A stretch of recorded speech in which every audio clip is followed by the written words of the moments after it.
Assalomu alaykum. Men Abdulla Qodiriy nomidagi Jizzax davlat pedagogika universiteti pedagogika, psixologiya va inklyuziv ta'lim fakulteti maxsus pedagogika logopediya yo'nalishi 511-23 guruh talabasi Botir va Aziza bo'laman. Oila haqida tushuncha va uning mohiyati, oila va islom mavzusida bugungi slaydimni tanishtirib o'taman. Birinchi reja: oila tushunchasi va uning jamiyatdagi o'rni. Oilaning mohiyati va asosiy funksiyalari. Islom dinida oila institutining o'rni va ahamiyati.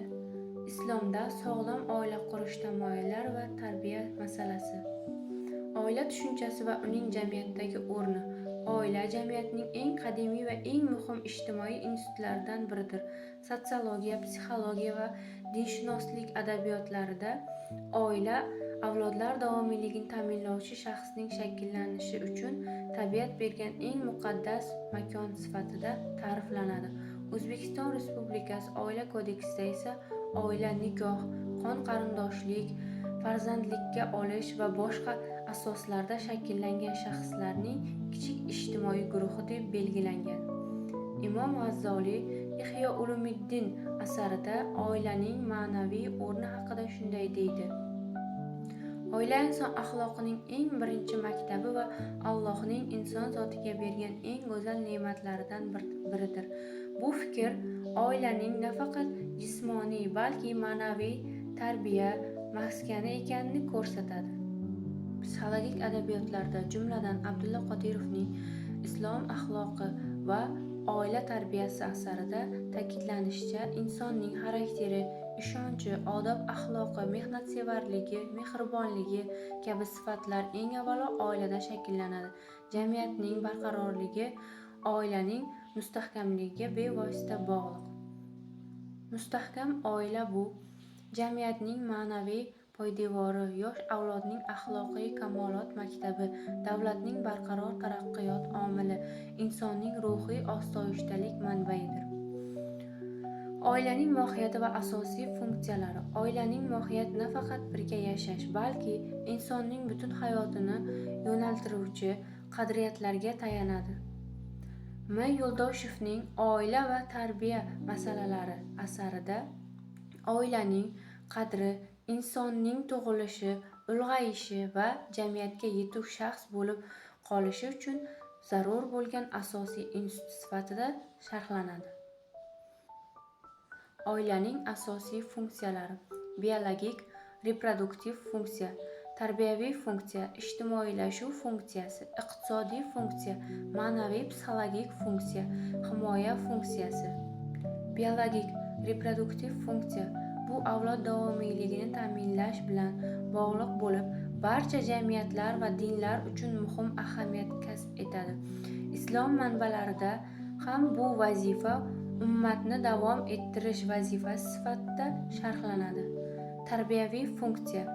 Hadislarda tarbiyaga nihoyatda katta e'tibor berilgan. Payg'ambarimiz Muhammad sallallohu alayhi vasallam hadislarda farzandlaringizga odobni o'rgating, chunki ular sizdan keyin kelajak egalaridir. Bu tarbiya faqat dunyoviy emas, balki diniy, axloqiy, ma'naviy tarbiya hamdir. Ijtimoiylashuv funksiyasi. Farzand jamiyatga moslashishni avvalo oilada o'rganadi. Sotsiologiyada bolalarning ilk 5 yili shaxsning poydevori deb yuritiladi va bu bosqich to'liq oilaga tegishlidir. Iqtisodiy funksiya. Oila umumiy budjetga ega bo'lgan iqtisodiy birlik. Oila kodeksida oila a'zolarining o'zaro moddiy mas'uliyati alohida bob sifatida ko'rsatilgan. Ma'naviy psixologik funksiya. G'azzoliy aytganidek, oila inson qalbiga sokinlik, muhabbat, ishonch beradi. Oila a'zolari bir-birini ruhiy tayanchi hisoblanadi. Himoya funksiyasi. Oila shaxsni jismoniy, ma'naviy, ruhiy xavflardan himoya qiladi. Bu psixologiyada emotsional xavfsizlik zonasi deb yuritiladi. Islom dinida oila institutining o'rni va ahamiyati. Islomda oila muqaddas rishta sifatida ko'riladi. Qur'oni Karim va hadis shariflarda oila, nikoh, tarbiya, er-xotin munosabatlari, qarindoshlik aloqalari haqida ko'plab ko'rsatmalar mavjud. Qur'oni Karimda ular, ayollar sizlar uchun sokinlik topishingiz uchun yaratilgan juftlaringizdir. Alloh sizlar orasiga muhabbat va rahmat solib qo'ydi. Rum surasi 21-oyat. Bu oyat oilaning ruhiy tinchlik maskani ekanini bildiradi. Payg'ambarimiz Muhammad sallallohu alayhi vasallam: nikoh mening sunnatimdir. Kim sunnatimdan yuz o'girsa mendan emas. Bu hadis nikohning diniy ahamiyatini bayon etadi. Islomda oila quyidagi vazifalarni bajaradi: jamiyatning axloqiy pokligini ta'minlaydi, avlodning sog'lom va ma'naviy yetuk bo'lishini kafolatlaydi, o'zaro hurmat, mehr-oqibatni mustahkamlaydi, ijtimoiy barqarorlikni ta'minlaydi, iqtisodiy baraka va halollik asosini yaratadi. Imom G'azzoliy oilani qalb tavsifining boshlanish nuqtasi deb ataydi. Bu esa oilaning ruhiy tarbiya maskani ekanini ko'rsatadi. Islomda sog'lom oila qurish tamoyillari va tarbiya masalasi. Halol nikoh va to'g'ri tanlov.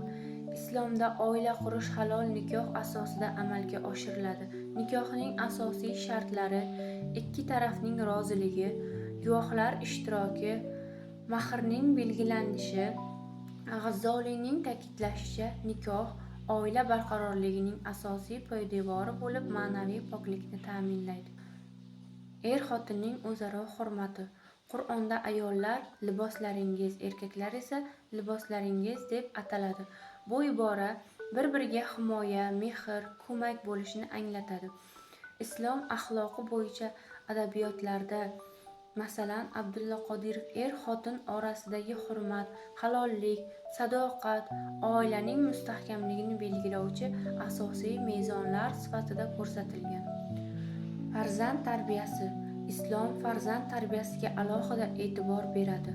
Ularga halol rizq yedirish, yaxshi ism qo'yish, odob-axloq o'rgatish, diniy ma'rifiy bilim berish, foydali hunar o'rgatish. Payg'ambarimiz Muhammad sallallohu alayhi vasallam shunday deydilar: ota farzandiga chiroyli tarbiyadan ko'ra yaxshiroq meros qoldira olmaydi. Halollik, poklik va adolat. Halol rizq bilan yashash, mehr, muhabbatni